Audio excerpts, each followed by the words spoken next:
Hello everyone, welcome to Capricorn. I'm recording this early because Capricorn is all about efficiency and meeting targets and deadlines, and there's a sensation with this year that we just need it to end. But we don't need to rush. We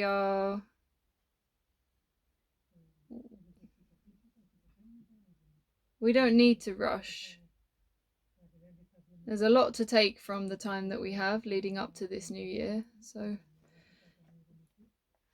yeah, I just think that by now we're kind of experts in the archetype of Capricorn, right? You know, the Capricorn being ruled by Saturn, as in the closest, the furthest thing we can see with the naked eye without a telescope. And it's the material, it's form, it's what matters, it's what's real. And we've had a very, very real year, and yet not. You see how you can't touch it. You can't touch what's been happening. You can't touch a movement. You can't touch a virus. You can't touch Black Lives Matter. These are concepts. These are things, but we all believe in them together. So it's the collective will being used in that direction to give something weight and value. And that is what Uranus in Taurus is all about. It's what are our values? And we'll be experiencing that for the next few years. But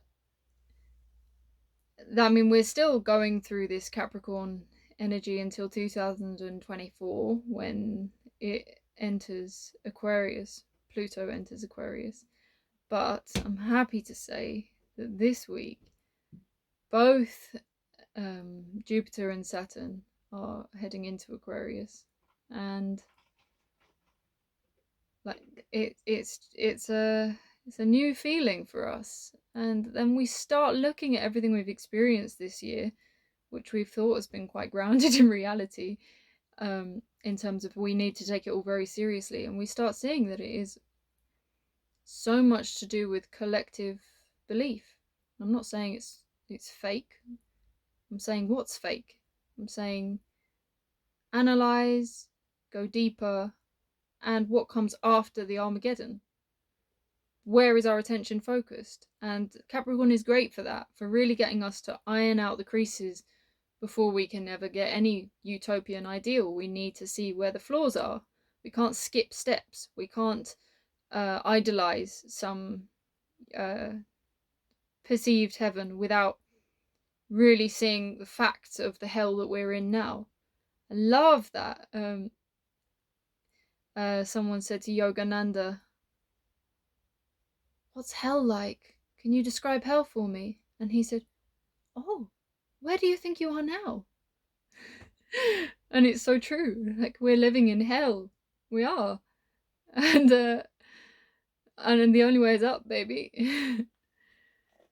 So, okay, let's look. I keep feeling this zoom function happening of where do we want to put our focus? Where do we want to put our attention? Is it on the larger, wider horizons, or is it on the smaller bodies? So in terms of small bodies, we've got Venus moving into the Sag. So think of your love, and how you engage with your heart, and how you engage with romance, and how you engage with your values, and how you engage with beauty from a Sagittarius perspective now. So that's freedom, that's liberty, that's harmony in a sense of I'm not going to, like, Sagittarius isn't about boundaries. It's the antithesis. You see how we shift from one side to the other, you know, understanding boundaries to really letting them go.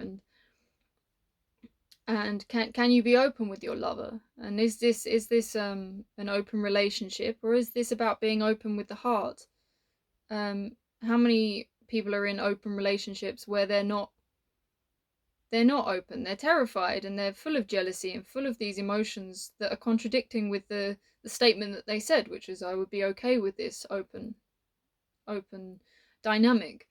And it's about being really, really real with what our values are, and whether we are okay with that, and how much we want to share ourselves or another, and share our heart, and how big can we make our heart, and How much can we trust the other? How much can we trust everybody to be on the same page? You know, if we think of the cosmic dance of, you know, like the dream, that we're all able to make love as one, like, amazing entity as humanity. Wow.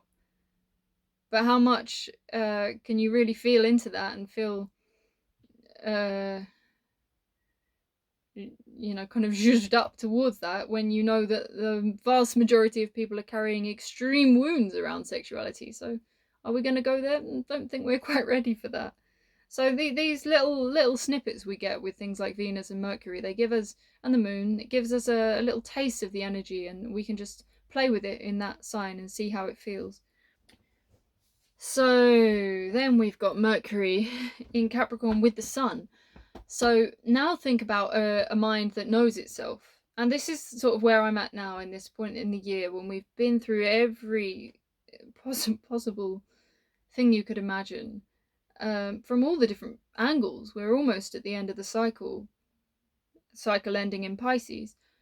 And Capricorn is at the top of the mountain. It's climbed a long way up there, and it's got its values. So now Mercury joining the Sun there gives that emphasis on the mind of how strong can your mind be? How much can you say no to torture? How much can you say no to self-torture? How much can you say no when a thought comes in that wants your attention badly? How much can you just laugh at it? Just, there it goes. Oh, off you go. You know, how strongly can you resist an urge to do something which your anxiety is dictating you to do, instead of something that you want to do from a place deep inside yourself? How much of it is from a place of fear? How many of your decisions are made from that fear? Because fear is what is generating cancers and poor cell division and poor health and poor hygiene, and all of this stuff is coming from the decisions we make from a place of fear, from a place of panic, from a place of tension. And Capricorn has got so many potentials to be punitive, to be a kind of a bully in the psyche. But if you can harness that energy in a really positive way, you can use it in a direction where it's like the boss man, but like the director and the leader who leads by example. It's really is like the mountaineer who's leading an expedition, and it's not laughing at the people behind. It's not a race. He's leading them. He wants them to succeed. It's part of his job is to take care of these people, and that's what all our component parts within ourselves are. They are component parts. And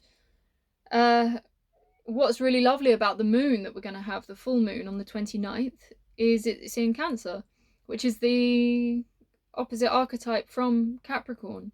So it's the tonic. It's the 29th of December. So it's that really beautiful tippy top of the mountain, and yet it's like the eye of the hurricane. There's calm, there's peace, and you can go into the emotions, and it's that opportunity to clear. That's what this full moon is about. It's just release anything that needs to be released before the start of the new year. And the moon is at home in Cancer. This is what it does. This is one of the component parts that we have, is this beautiful elemental watery part of us, because everybody has all 12 of these archetypes playing out within them in different ways. And when the moon is in this place, it's, you have to accept emotion. And Capricorn, the moon in Capricorn is very hard. I've met people with this, and it's extremely difficult for them to really engage with emotion. Emotion is inconvenient. And in Cancer, it's not. It's really accepted. It's a beautiful part of life, and it's the spice of life. It's the reality of life. It's the juicy thing. It's the whole point. Is the gorgeousness of emotions, and it's also the play to not get caught up in them, to watch them come and watch them move through us, and also not be chasing the good ones and not running from the bad ones, but watching them all as this cosmic drama. Like, if we didn't like the full spectrum of emotions, I don't think we'd be watching horror films. I don't think we'd be watching crime scene investigation things the way that we do. So, like, we obviously love the color spectrum. We love the wheel. And yeah, the full moon is that opportunity. That's the inner child that has been, I mean, if you think about all the dancing that's been taking place within us, and the Capricorn container, the boat that's carried us through this year, it's not about how wild any particular element that you have is. It's about how accepting each part of you is of your different parts. I mean, but at the moment we have the the moon's north node in Gemini globally. So this is the trajectory we want to be heading in as a humanity, as a species. And this is a collective time. This isn't about me and you. This is about us and we. And this is very, very difficult to hold on to a little individual separate sense of self at a time like this, because it is about the collective. And the North Node being in Gemini is, well, it's begging for communication, is begging for us to be able to unite, for us to be able to find that common ground through the tongue, and not be sharp tongued and not be stabby, but be soft and gentle. And that's the cancer wave that can come in and really kind of cushion all of this as the year will turn. And I mean, I'm British, this is Brexit, this is a big build up. And how is the climax, how is the crescendo going to go off? You know, are we going to hit a bum note? Well, that's up to us. You have to choose. And you know, many of these things are coming to a head around the 8th of January. So the first week of January is going to have some of the same flavors. So there is an easing in. Capricorn is the grandfather energy. This is wisdom. And sometimes old men are not that wise. And this is really a time to step up and to, you know, some people really come into their own when they become a parent. They find inner resources like you would not believe. And this is what we're being told to do now. And there's not been a way to escape. You will have felt it. Even if you were trying in any sense, your health would have come back to get you. You can't have a hangover in this state. Like I said before, any small hiccup now you pay for tenfold. And that's where the Cancer Moon will be really forgiving. And that's your time to maybe write down a list of your sins, write down a list of the things that you're not proud of, the things that you know, your deepest secrets, that you thought you'd never tell anyone, that you really didn't even know about yourself, that you've done so well to block out of your own psyche that it's almost like it doesn't exist anymore. Well, bring it up to the surface and then feel about it. Just feel about it. Feel the emotions. Feel how bad you feel. Feel how negative that makes you feel. And then you probably won't do them again. That's the thing. You feel it, you won't do it again. You won't make the same mistake again because you feel how bad it is. I've been treating my partner pretty badly, and maybe in the past I'd be able to do that. I'd be able to have a mask that tells me I'm not doing that. And I've had the rebellion coming. This is all the Aquarius coming up. Just had my Saturn return. What a time to have that, hey? And Saturn being in Aquarius, Aquarius being the ruler of Uranus, Uranus being Prometheus, being this archetype of change, of revolution, of rebellion. And I've been rebelling, and I've been rebelling hard, and it's hurt me so much. And I've literally been feeling like I just want to attack anyone, because I got to the conclusion that I can't attack myself anymore. That doesn't help. Can't attack the environment, breaking stuff. And so then I lash out at my partner, and later in the day I start getting heart pain, and it's like, oh, what is this? Is this empathy? Great. Ugh, you know, like you can't escape anymore. And many older men, older gentlemen with you know, the appetite for life and for meat and alcohol and these things, they get heart attacks. And this is a complete disconnect from the heart, and then the heart attacks itself.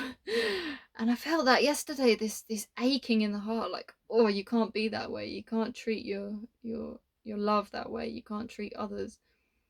And that's the way it's going to go now. It's going to start hurting us more and more and more. And we're going to be forced to align. We're going to be forced to ascend. Well, that just means treat each other with a lot more respect and care and dignity, and feel. Yeah, you just feel what they would feel. You feel the consequences of your own actions the same way you'll feel the churning in your gut if you eat something that's not beneficial for you. And sensitivity is just that much higher, and it will stay high. That's it. Like, it's not like, oh, we get to numb out again. No, it's up, and it's staying up. And what Aquarius does, which is the sort of shadow side, is a disassociation, and certainly in Pisces, but it doesn't have to be used in that way. It can be a really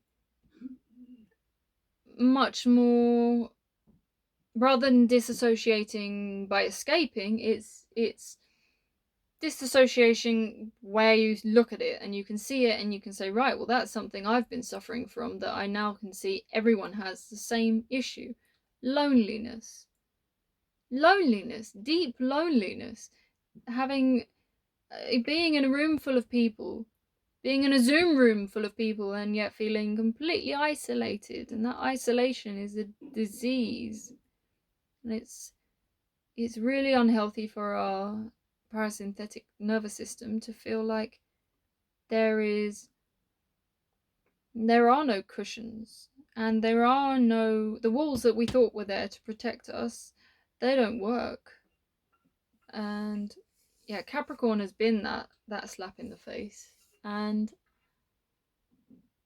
I mean, we're still in this generation, and it will be really interesting to see the kids born during Pluto in Capricorn, because they will have resources like you would not believe. They are going to be some of the most powerful leaders.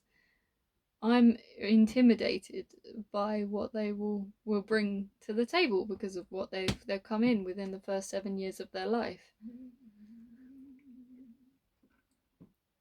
But yeah, I say know yourself, because if you know yourself, then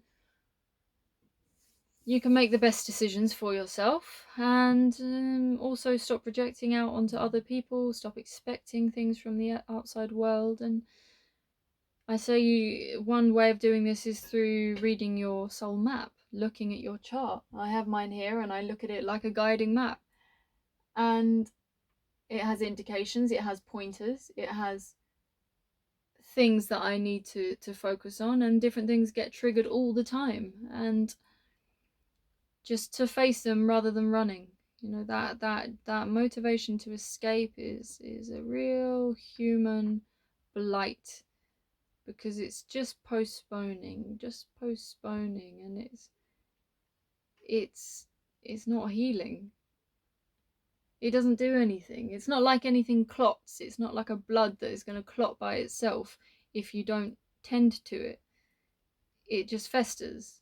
Nothing can heal unless we give it that attention and that intention. It's just act. And we do still have Mars in Aries, and it's about action.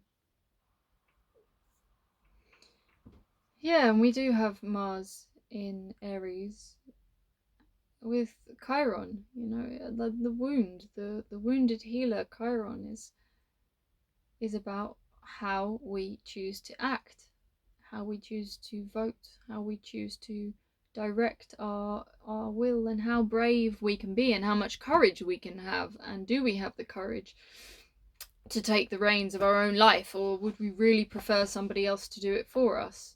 And this is what they talk about with the Saturn return, is you might be living under mummy's roof and it might feel comfortable, but your Saturn return comes and it's like wearing shoes that don't fit. Even if you try to keep yourself in this container, you're like a hermit crab that's in a shell way too small.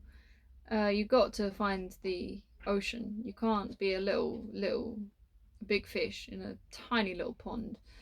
And expansion. What does expansion mean in a day like today, where you need to get tested to leave or enter your country? And how do we expand? And that's what Sagittarius was asking us, is how are we going to expand in this new energy? And that's, well, the internet.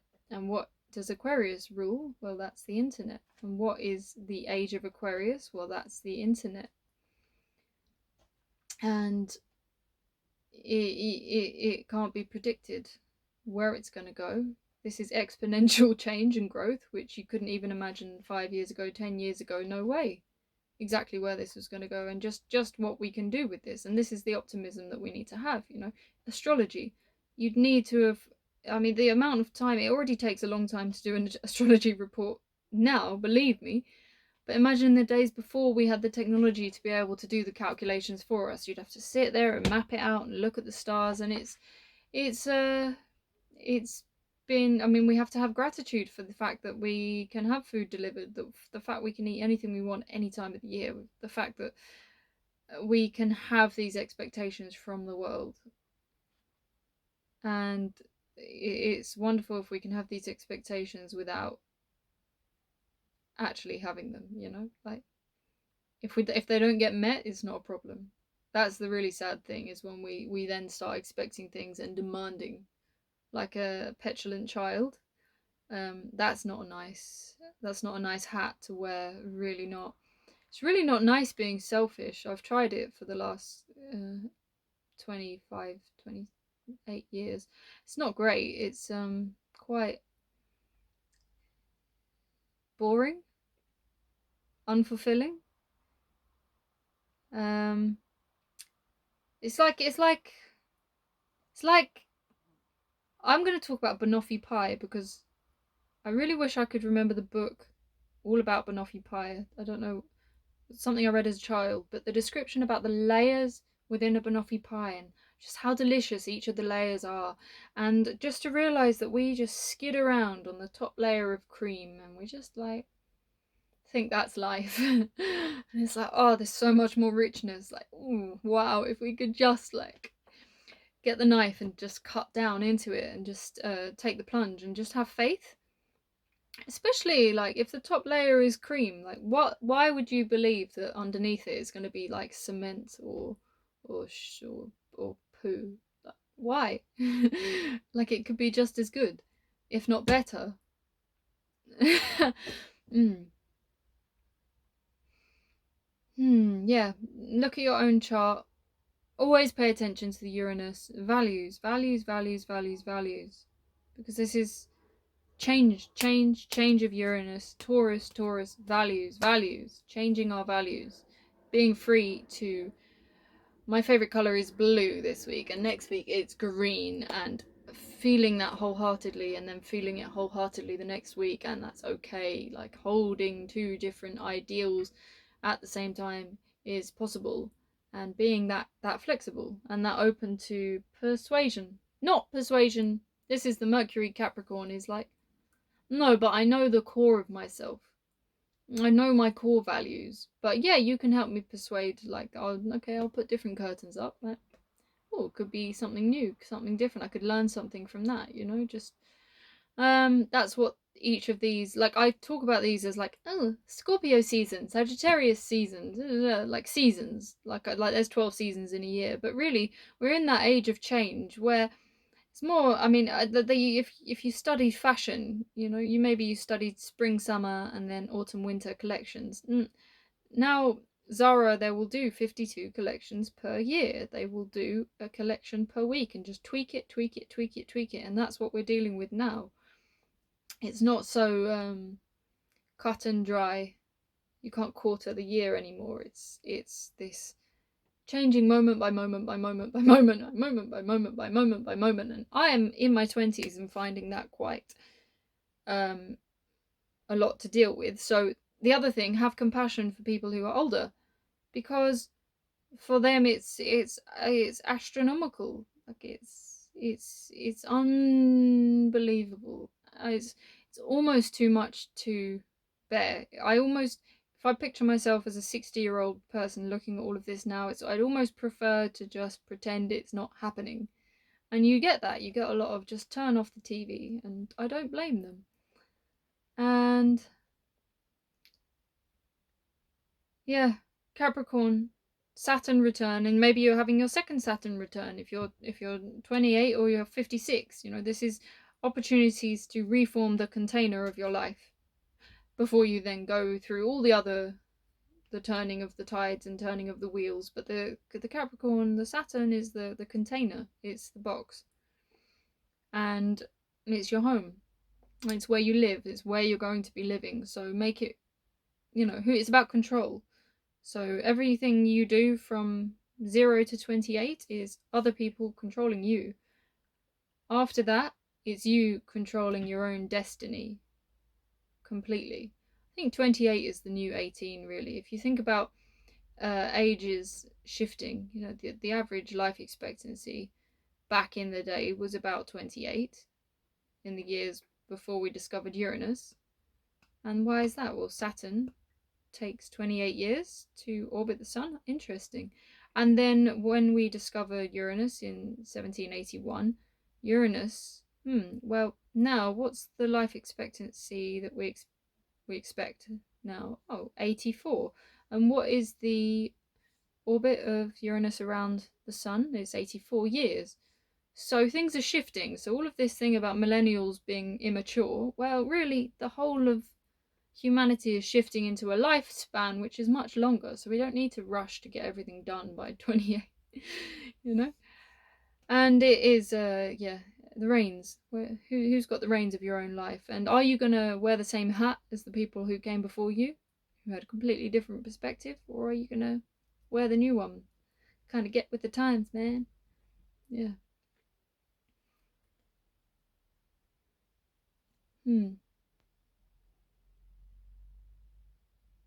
Yeah, it's super serious time, and I've come to this and I'm feeling like this is a business meeting. This is and it's different from Virgo. It's not list making and ticking, and believe me, I do that. This is much more. I need to express the bigger picture to an audience who are. We're in this arc. We're in the Noah's Ark together, and it could be. If you think about it, we have a huge seafaring past, and how did we survive on ships without killing each other? What do we do for solidarity? It comes back to music. It comes back to the song, to the soul, to the voice, to expression, to communication. And my experience has been the best way to communicate with another person has always been through song. Because you speak to something deeper, you speak to something in the heart, you speak to something that's more than this mercurial buzzing up here. It moves down and it's somewhere here, and it's much, much more relatable. So yeah, my advice, Cancer, full moon, love it up, enjoy it, and really purge.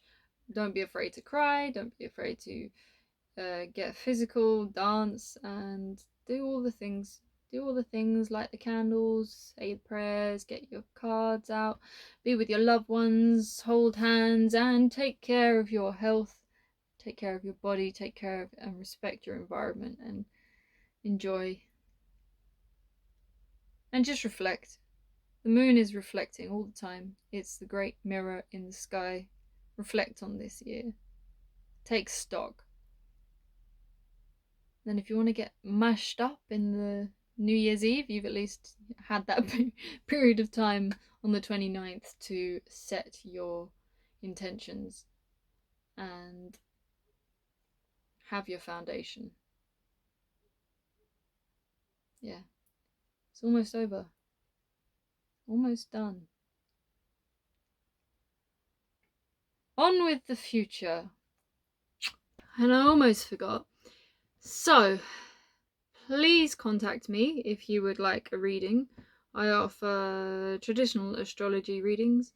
I have various prices depending on how deeply you want to go. I also offer astrological artworks, which I make using my artwork that I've created, and I mathematically superimpose them on top of your chart so we can find out which elements are more potent, and it's sort of a color therapy for you to work with, like a light signature for your soul. And I also do human design readings to show how energy moves through your body and how you interact with the world. This includes telling you about your strategy and authority to best flourish, and diet, as well as environment. And I also do synastry reports involving you and a significant other, family member, child, and I love it. It's my passion. So that being said, not available now until after the Christmas period, but please send me an email and then we can get something going within the new year. New year, new start. Anyway, Feliz Navidad! Yeah, forgot to mention that. Christmas, good old Christmas. Don't believe that Jesus was born at Christmas. He was born, I'm sure he was a Pisces. And we only celebrate Christmas this time of year because of the solstice. So yeah, happy solstice, everyone.